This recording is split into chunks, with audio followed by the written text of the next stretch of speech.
Princess ডায়ানার কালো revenge dress কেবল ফ্যাশনের প্রতীকই নয়, দৃঢ়তা ও শক্তির প্রতীক হিসাবেও চিরস্মরণীয়।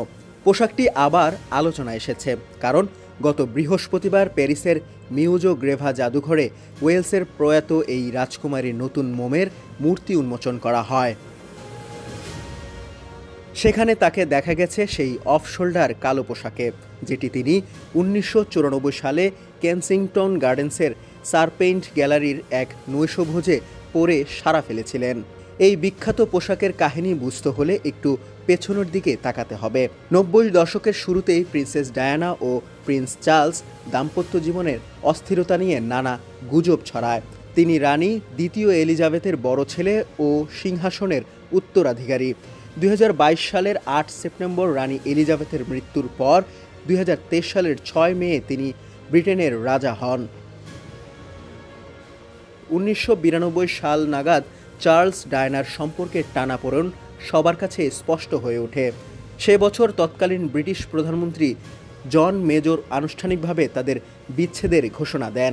1996 সালে আনুষ্ঠানিকভাবে তাদের বিবাহ বিচ্ছেদ সম্পন্ন হয়।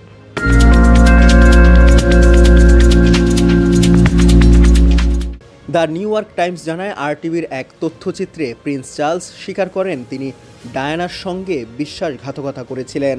1994 সালের 29 জুন আরটিভির সেই তথ্যচিত্রে প্রিন্স চার্লসের অবিশ্বস্ততার স্বীকারোক্তি প্রকাশ্যে আসে এবং পুরো বিশ্ব বিষয়টি জানতে পারে।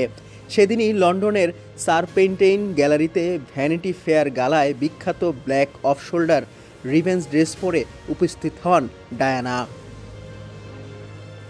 পিপল ম্যাগাজিনের এক সাক্ষাৎকারে নির্বাহী সম্পাদক মিশেল টাউবার বলেন, মানুষ হিসাবে ভাবুন, যা তিনি শুনলেন আর বিশ্বজুড়ে সবাই জানল, এটা তার জন্য কতটা কষ্টদায়ক।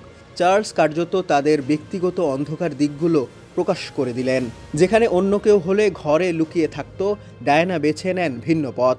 সেই রাতে ভ্যানিটি ফেয়ার আয়োজিত গালায় তার উপস্থিত হওয়ার কথা ছিল এবং তিনি সিদ্ধান্ত নেন তিনি যাবেনই।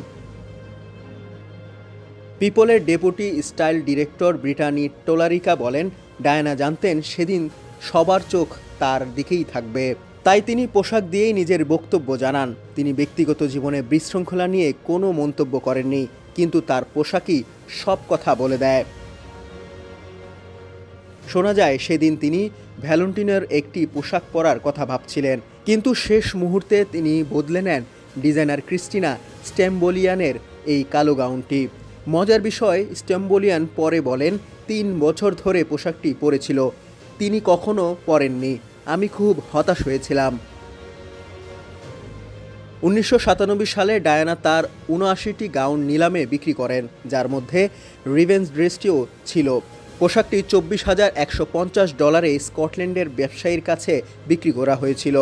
গাউনগুলো বিক্রি করে তিনি মোট $30 লাখ সংগ্রহ করেন, যা এইডস ও ক্যান্সার বিরোধী দাতব্য কাজে দান করা হয়। 2023 সালে পোশাকটি আবার সথবিসের নিলামে ওঠে নিউ ইয়র্কে। 4 জন দরদাতা প্রতিযোগিতা করেন, শেষ পর্যন্ত এটি $6,04,800 বিক্রি হয়। ডেস্ক রিপোর্ট, সমকাল।